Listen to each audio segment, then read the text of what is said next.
Okay, so we're going to continue with the concept of person-situation interactionist theories. Now, this is the last of the eight theories of personality. It is exciting. It's exciting to be at this point. Now, why I like this lesson is it kind of puts together some things we've said in the past. So let's see where this takes us.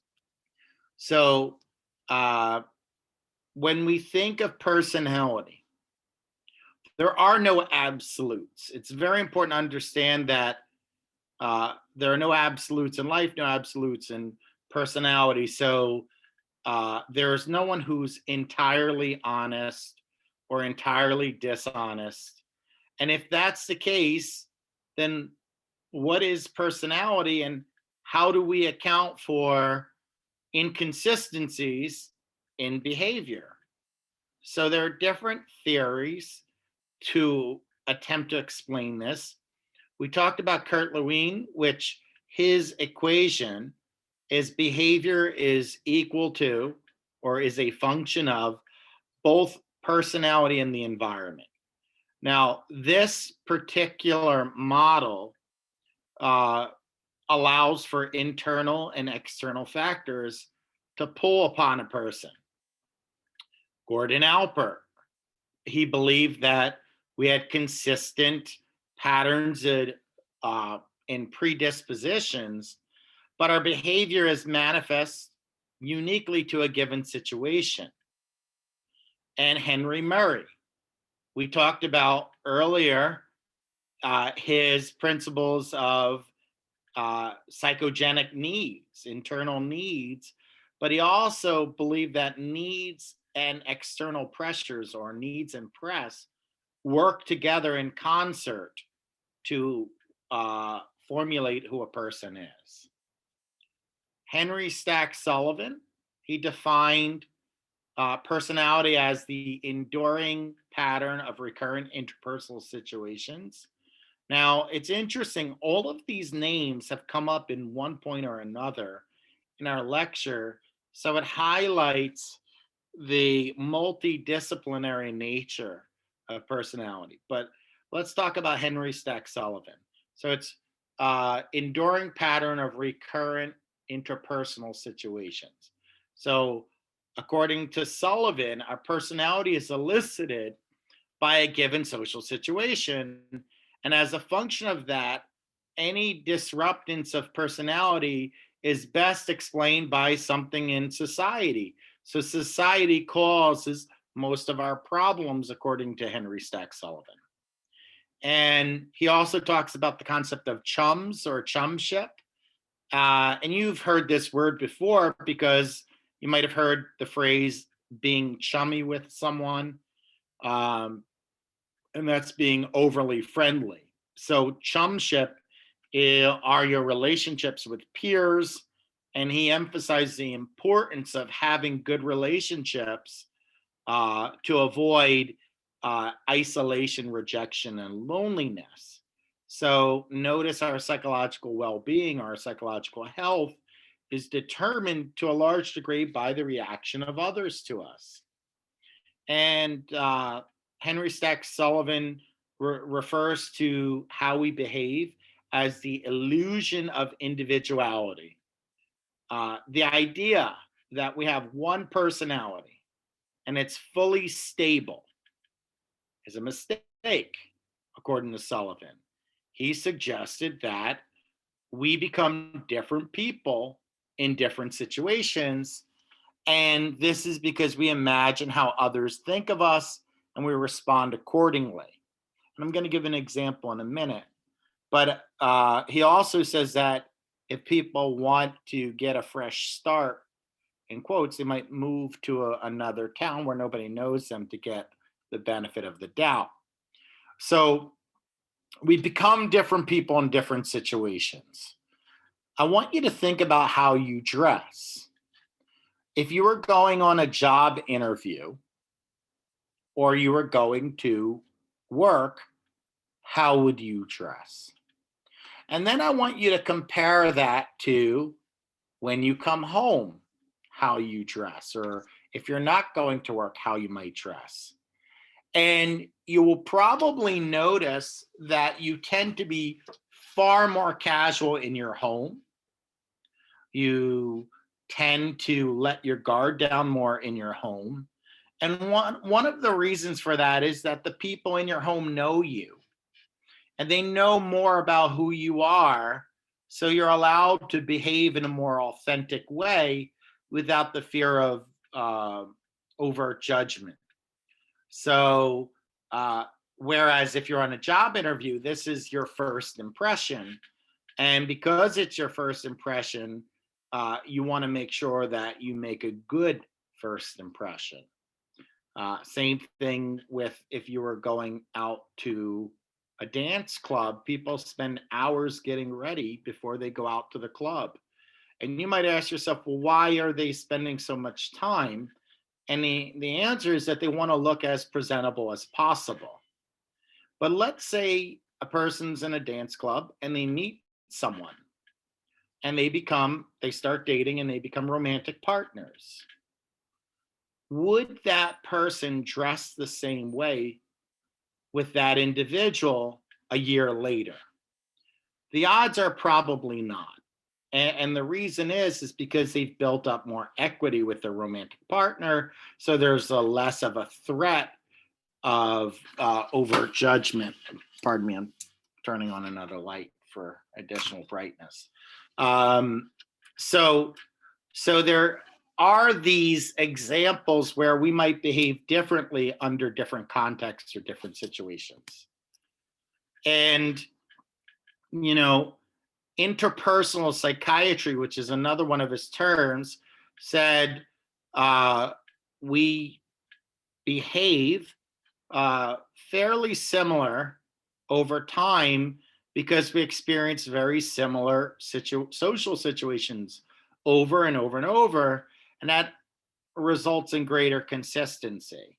And this comes from George Mead's work and the idea of the social self, which suggests who we are and how we think arises from our interactions with others, and Sapir's work, who says how society or culture judges us could impact how we view ourselves. So that's Sullivan. Now let's talk about Henry Murray. Henry Murray, we talked about his needs and press. His definition of personality was the principal concern in a study of a person's life, the factors that influence it, the course of their life, and individual differences. So he felt that when studying personality, one should study human lives across time. So he took a more developmental approach, and he felt that one should take into consideration the situations one encounters across their lifespan. So Murray was considered a primary founder of this interactionist theory of personality because he drew on both needs and external pressures. So he had a personological system, and all of the internal drives and motivations comes from psychoanalytic thought. And we talked about him when we're talking about Jung and Adler, but certainly Freud as well. And then the environmental pressures, which Kurt Lewin talked about. So putting it together, your internal needs and your external press come together and say, hey, personality is the combination of the two. So some of Henry Murray's psychogenic needs, we have a need for affiliation, autonomy, dominance, exhibition, harm avoidance, nurturance, order, play, sex, succurrence, and understanding. These are just a few of them. Exhibition is an interesting one because comedians have a very strong need to put on a show, entertain, be the center of attention. So that would be a need for exhibition. And all of these we have at greater or lesser levels or greater or lesser degrees. So it's not either you have it or you don't. Now, if you want to tap into the needs and press, you can use the thematic apperception test. We talked about the TAT, and that was a projective test where we asked the person to tell a story that had a beginning, middle, and end with thoughts and feelings. And we looked for patterns of responses to see how one satisfies their internal needs and the pressures of society. So it allowed you to project your own personality. And now you'll notice it says thematic apperception test because the focus was thema, which is a combination of needs and press, and it had to be a patternistic. So if it was just one card, it would not be a theme per se. It had to be demonstrated on multiple cards. Now, Kurt Lewine's influence on Murray was we talked about Lewine's concept of contemporaneous causation. Behavior is influenced by all the factors at that moment. So, both internal and external factors, every factor at that moment drives an outcome. And notice he's focusing on the here and now. So at that moment, which is unique or is distinct from psychoanalysts who put a lot of emphasis on early childhood experience. Now, he also adopted some bits of information from the behavior, such as Skinner. Skinner adopted some of his work, which talked about situational factors and the fact that we have similar situations evoke similar responses highlights that point. Now, he did believe, as we discussed in the last lecture, in the idea of creativity, self-fulfillment, growth, and so forth, which were humanistic existential perspectives. So, shifting from Murray to McAdams, McAdams talked about a narrative approach in studying the whole person. Now, you want to understand the whole person, study them through their biographies, and the story of one's life becomes your identity. So, our internal inclinations elicit or draw out certain situations. So, that's part of the understanding, and those situations shape our personality. Now, the biggest critic of trait theory is Walter Mischel. Walter Mischel strongly argued that behavior varies so much that the idea of searching for traits makes little sense. And one piece of evidence that he presents is that if you correlate behavior with personality or behavior across situations, the correlations are 0.3 or less. And his argument is that it's a weak correlation. So 0.3 correlation or less, at face value, you would say that's a weak to moderate correlation. But the logic is somewhat flawed, right? So the idea, Walter Mischel assumes that personality traits directly lead to a given behavior. But there's no real reason to think in such a simplistic view of the world, right? In fact, we talked about complexes, and in complexes, multiple factors come together, and there could be opposites, right? So a person could behave opposite of a personality trait. So, for example, an inferiority complex is a whole bunch of things that come together where a person feels less than. But in order to compensate, many people who have inferiority complex might try and create an image that they're better than others or more superior to others. And that really is a big challenge, is that uh, most trait theorists don't suggest that it's a one-to-one connection. You have the trait, you do the behavior. And even Gordon Alpert, who we talked about earlier, um, we talked about earlier in lecture 8 and earlier today, acknowledged that there are certain parts of behavior that are variable, but there's also a consistent part, a constant part. Now, from a statistics point of view, that Walter Mischel assumes that a 0.3 correlation is bad, it's small. However, again, from a mathematics point of view, if you were using a regression equation and you were trying to predict with 100% accuracy, you would find that never is one factor sufficient to predict with 100% accuracy. And a 0.3 correlation would only be a weak correlation if we were trying to predict perfectly from a given trait.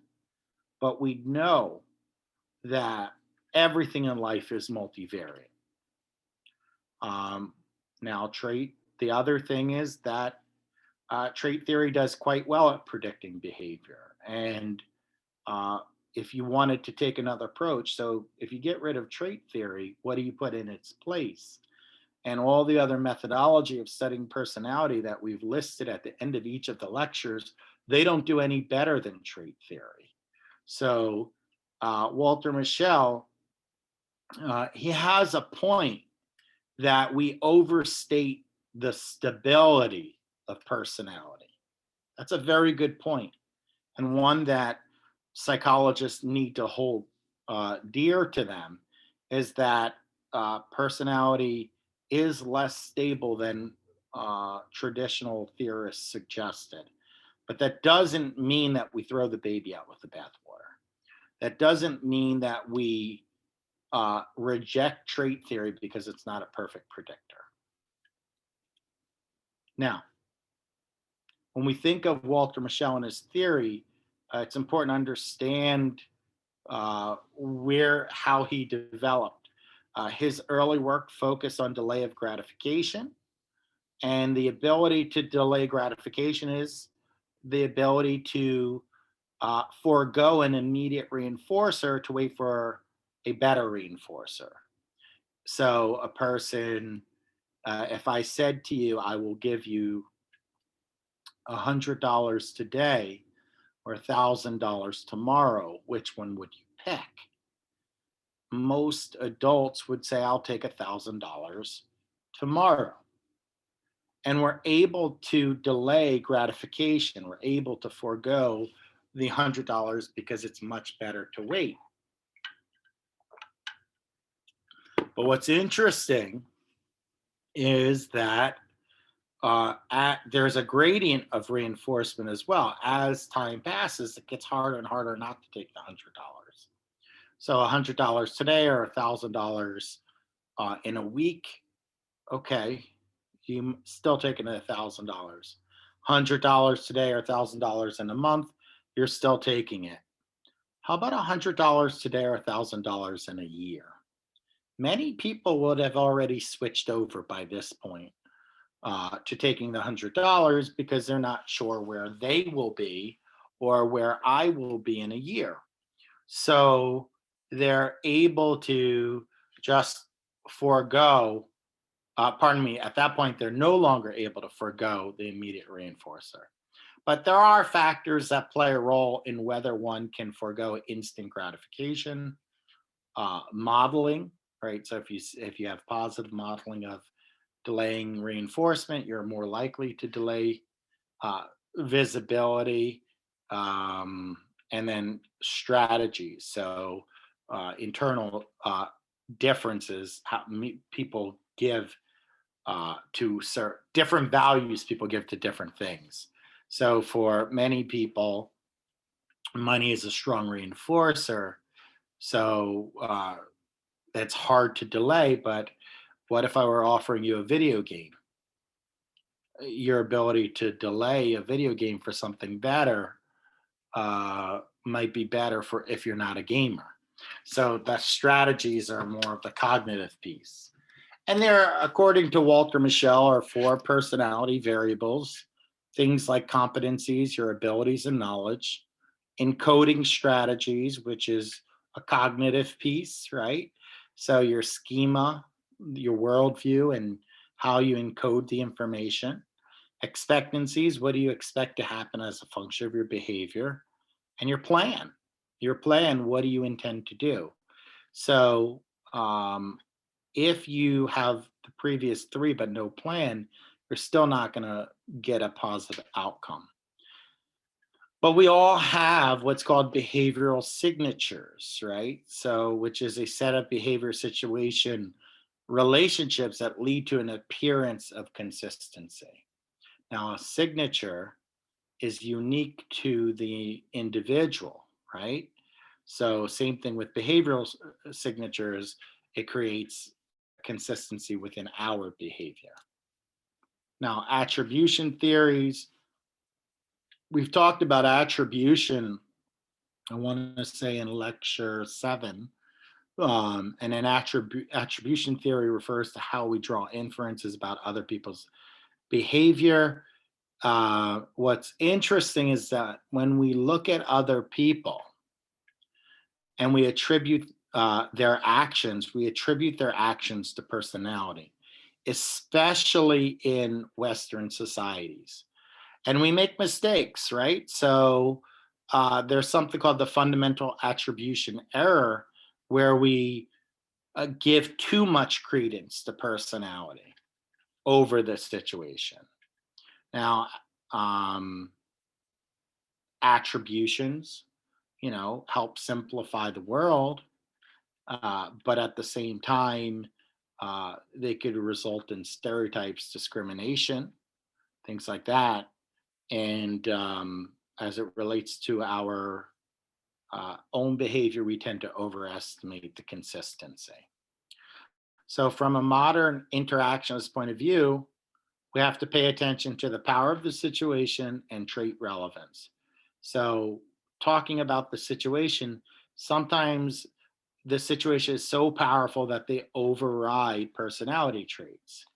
So, if there were for example, if there were a fire in a crowded theater, someone who's very patient and someone who's very gracious and deferential might actually climb over seats and run out and push people out of the way. And you might say, well, wait a minute. This is a person who has a lot of grace, has a lot of deference, but they did that? And the answer is yes, because it was life or death, and they might have prioritized their own life over other people. And then trait relevance. So not every trait is equally relevant to all people, and the environment provides different opportunities for certain traits to be expressed differentially. So, a situation. So, according to this, behavior is a function of both situation and personality. So, a person's behavior will vary from situation to situation, but it will be anchored in personality. And here's examples of different people and how their personality traits affect their impulsivity to provocative situations. And it's a spread, but it gives you an idea. So we also have to deal with consistency within situations. So this is a problem of how to systematically classify situations. Where would you expect behavioral consistency? The answer is in a carefully controlled situation. So, in perhaps a research study, a laboratory, all of these kind of situations will create a more predictable outcome than in the real world. And then we also have to deal with the research angle of consistency. So when we talk about consistency across situations, we're talking about reliability issues, right? So you have to ask the question, is one sample behavior a reliable indicator of personality? And the answer is usually no. So we have to aggregate a person's behavior across multiple situations. So aggregation is the averaging cross situational behaviors to help get it to a better picture of personality. So when we talk about the big five, the reason why it has cross cultural validity is because it does a good job at identifying things across situation. And other theories this would not work with, of course. And we talked about the personal versus social situations and how they interplay. We talked about field independence and field dependence, right? So field independence was characteristic um, when it's a characteristic which enables one to judge a situation objective way rather than in a subjective way. So they disregard background influences. So in social situations, this person's going to act more independently. We tend to see greater field independence in individualistic cultures, such as in the United States, than more collectivistic cultures. And field dependence, obviously, showing you how the societal influences play a role. Field dependence, you're more likely to conform to situational demands, and that's more common in collectivistic societies. So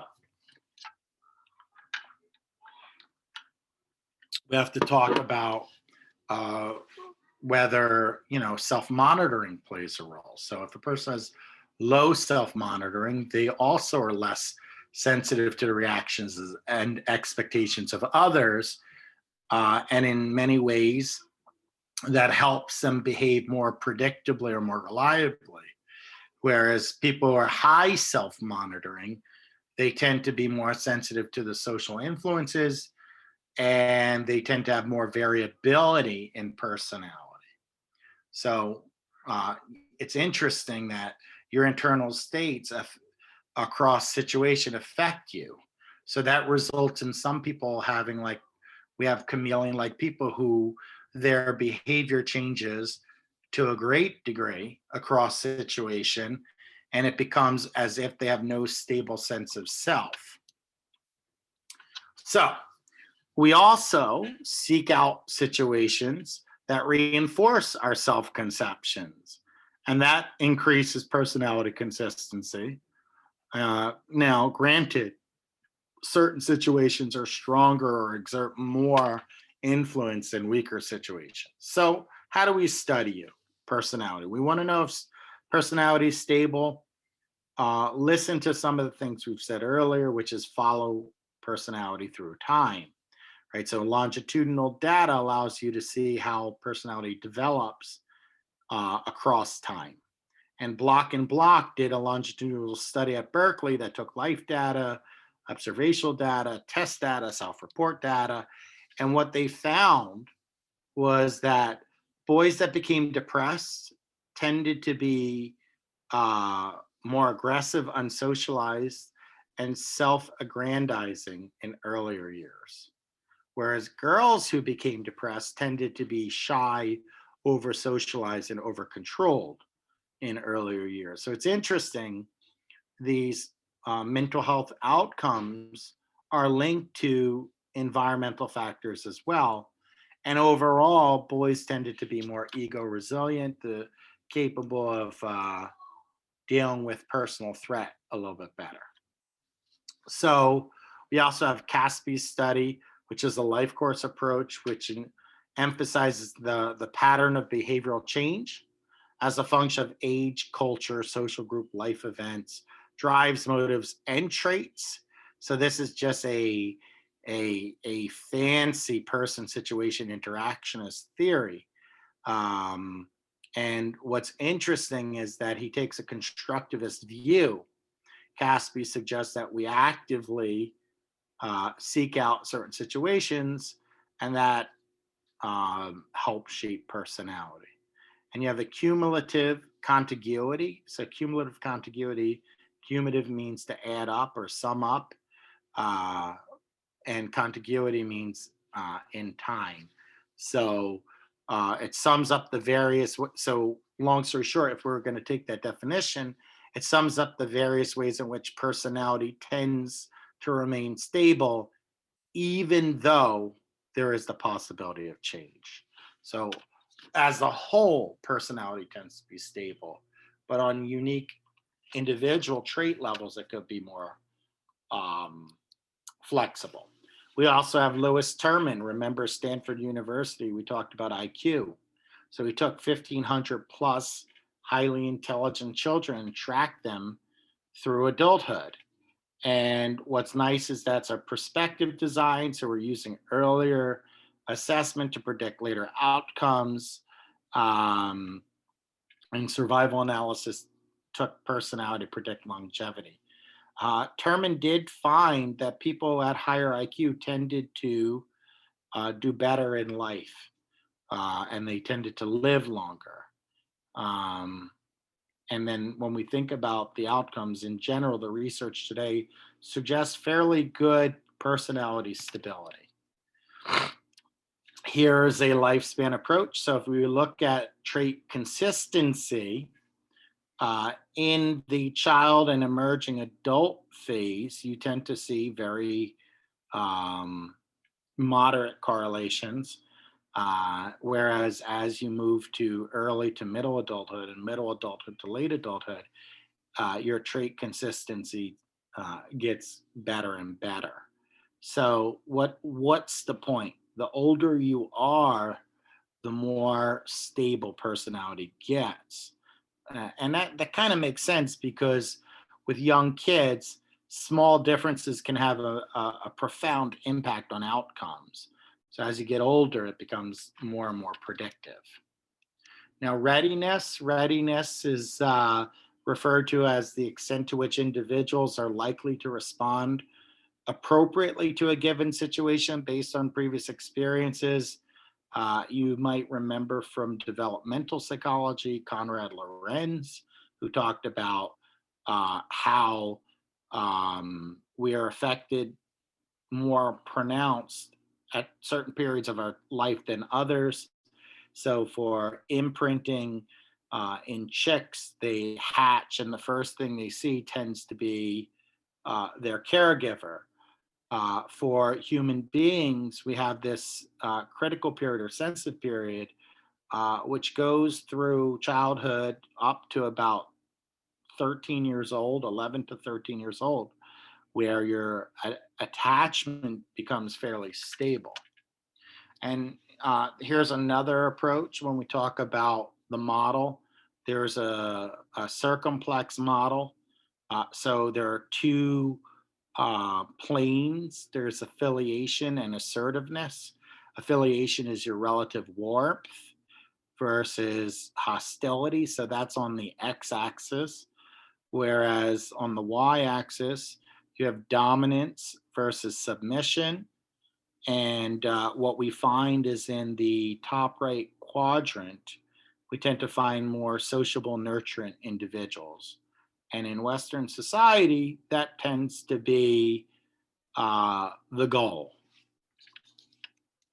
So let's put it all together. The analogy for personality is that humans are on an ongoing dialogue between the self and the environment, and that's how personality is shaped.